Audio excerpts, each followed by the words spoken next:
Se nós soltarmos uma fruta ou um legume lá no espaço, ele apodrece ou não? Ótima pergunta, enviado pelo perfil @. Pois é, o perfil da pessoa que mandou a pergunta é apenas um @. Vamos descobrir. A resposta é sim. Tanto a fruta quanto o legume, se você jogar ele no espaço, eles vão estragar ou apodrecer. Mas diferente da forma que você conhece que é estragado aqui na Terra. Primeiro, lá no espaço não tem oxigênio. O oxigênio é essencial para o processo de apodrecimento de qualquer alimento, pois o oxigênio é responsável por levar micro-organismos que causam então esse apodrecimento nos alimentos. E lá no espaço, sem oxigênio, esses micro-organismos não conseguem sobreviver. Além disso, existem outros fatores que podem também causar o apodrecimento de frutas e legumes no espaço. Um deles, e um dos principais, é a radiação solar. A radiação solar pode danificar as células do alimento, o que pode levar ele à deterioração. Além de tudo isso, um dos outros fatores é a desidratação. Como no espaço não existe ar para manter as plantas hidratadas, isso pode causar uma secagem rápida nelas e, claro, a sua desintegração. Agora, a taxa de velocidade do apodrecimento dessas frutas ou legumes depende de alguns fatores. Por exemplo, tipo de fruta ou tipo de legume, quanto tempo que ela está exposta no espaço, qual a temperatura que ela recebe, entre outros. Em geral, frutas e legumes com cascas duras, como por exemplo maçã, peras e até mesmo as batatas,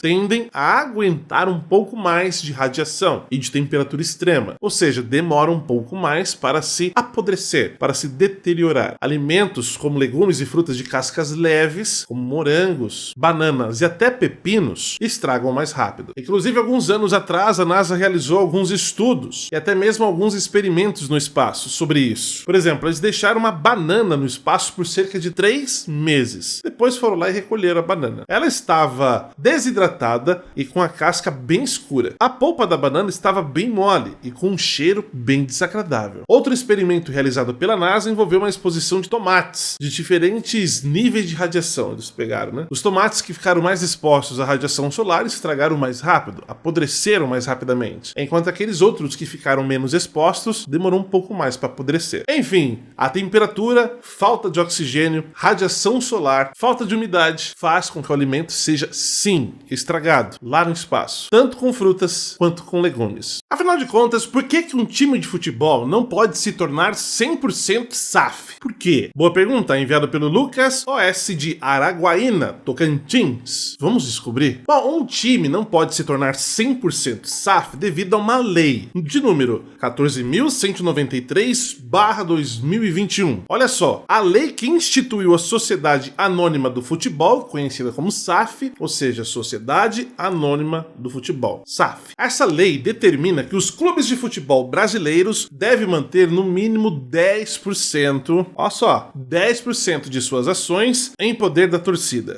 10% das ações, então, de uma SAF, quer dizer, de um time que se tornou SAF, deve se manter em poder dos torcedores. Essa determinação baseada nessa lei visa que os torcedores continuem tendo participação e voz em seu clube amado, mesmo após o clube ter se transformado numa empresa. Além disso, essa lei determina que um clube, ou seja, uma SAF, deve ter um conselho administrativo compostos por torcedores, ou no caso aí, representantes da torcida, né? Também representantes de investidores e até mesmo funcionários do clube. Esse conselho é responsável então por supervisionar as atividades da SAF. Portanto, a lei de número 14.193/2021 busca estabelecer este equilíbrio entre os interesses do torcedor e os interesses dos investidores e, claro, dos funcionários do clube. Resumindo, por que um clube não pode se tornar 100% SAF? Primeiro, por conta de uma lei que foi determinada que o torcedor ainda tem que participar nas decisões do clube. E claro, é mais equilibrado, é mais democrático, onde torcida, investidores e funcionários do clube palpitem, dêem ideias, participem nas decisões do clube que se tornou uma SAF. É possível encontrar água no planeta inteiro, em qualquer lugar que nós perfuramos um poço? Qualquer lugar do mundo que eu for, se eu perfurar um poço, eu encontro água? Ótima pergunta, enviada pelo André Sarra. Vamos descobrir. Bom, a resposta mais direta possível a essa pergunta é não. Não é em todo lugar do planeta que, se você perfurar, você vai encontrar água. Não é assim que funciona. A água, como você sabe, é um recurso finito, ou seja, tem fim. E a distribuição na superfície ou mesmo em lugares profundos na Terra são bem desiguais. global. Algum lugar tem mais, outros lugares tem menos e outros lugares nem tem. Então tem áreas do nosso planeta que são ricas em águas profundas, enquanto outras tem nada. Se você for ver, por exemplo, numa região desértica onde não chove, geralmente você pode até encontrar um corpo de água, um lençol freático, por exemplo, mas numa profundidade bem grande. Talvez ache, mas a chance é pouca. Há outros lugares que você possa fazer uma escavação bem rasa e encontrar água. Em cidades urbanas grandes, por exemplo, como por exemplo São Paulo, se você realizar uma perfuração no subsolo atrás de água, você vai encontrar. Porém, por ser uma cidade grande, uma cidade com muita poluição, esgoto, lixo, essa água tem grande chance de ser contaminada, de ser uma água poluída, o que faria muito mal para a sua saúde se você consumisse direto. Então, resumindo, existem lugares na Terra onde você consegue encontrar água com muita abundância e outros lugares que você não consegue encontrar nada de água. Não tem como dizer para você do que depende. São regiões. Tem lugares mais ricos de água e outros não.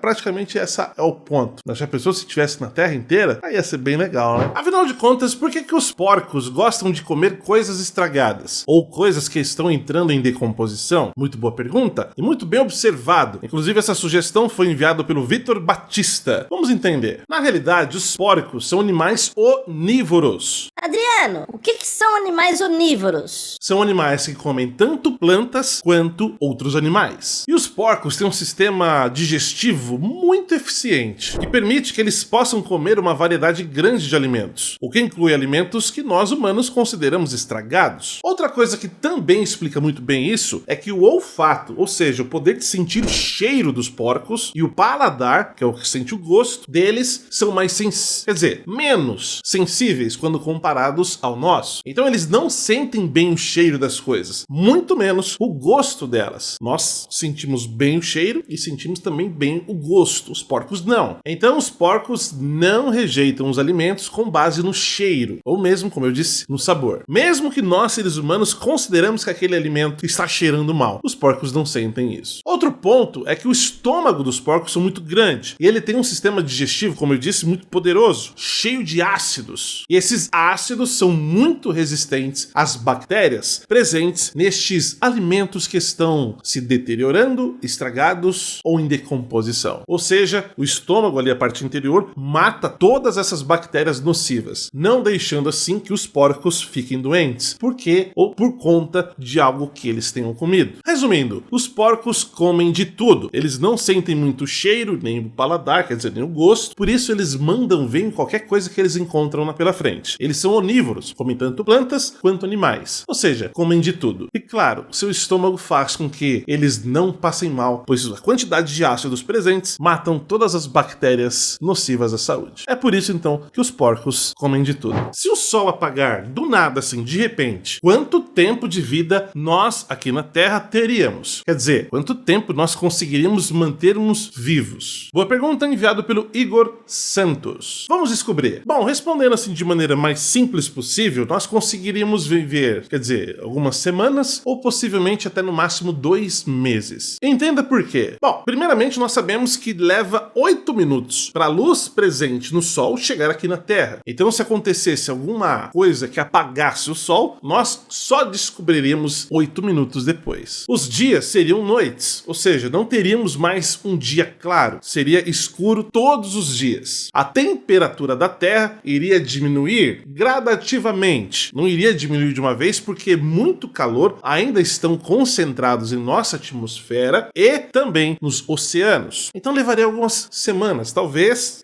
algumas 2 semanas para poder então resfriar por completo o nosso planeta. E aí sim, meu amigo e minha amiga, chegaríamos a temperaturas extremamente negativas, baixas. Com a ausência da luz, a fotossíntese se encerraria. Isso afetaria diretamente a toda a cadeia alimentar. Plantas morreriam em semanas. Não haveria plantas, flores, muito menos comida. Os animais que dependem de comer plantas, os herbívoros, morreriam de fome. Os animais carnívoros conseguiriam suportar um pouco mais de tempo, pois eles comeriam eles comeriam os herbívoros. Mas, depois de uns dias e semanas, os carnívoros também morreriam de fome. Não tem mais o que comer. E se os animais não têm mais o que comer, nós também não teremos mais o que comer. Nós conseguiríamos conseguiríamos nos manter vivos por conta de alimentos estocados. Ou seja, até quando duraria esses alimentos? Sem contar que nós precisaríamos gerar luz, energia, para que pudéssemos nos manter vivos, já que a temperatura do planeta inteiro alcançaria cerca de 50 graus negativos. Ou seja, iria ser frio no planeta inteiro. Sem contar que em qualquer lugar que você possa imaginar estaria congelado. Rios, cachoeiras, mares e até mesmo, meu amigo e minha amiga, os oceanos. Tudo iria congelar. Quer dizer, não o oceano por completo, porque grande parte das profundezas dos oceanos ainda não congelaria, mas a superfície congelaria tudo. Resumindo, nós não teríamos luz, nós não teríamos calor, nós não teríamos mais plantas, nós não teríamos mais frutas, nós não teríamos mais animais, ou seja, a vida humana conseguiria suportar algumas semanas ou no máximo dos máximos, do máximo 2 meses.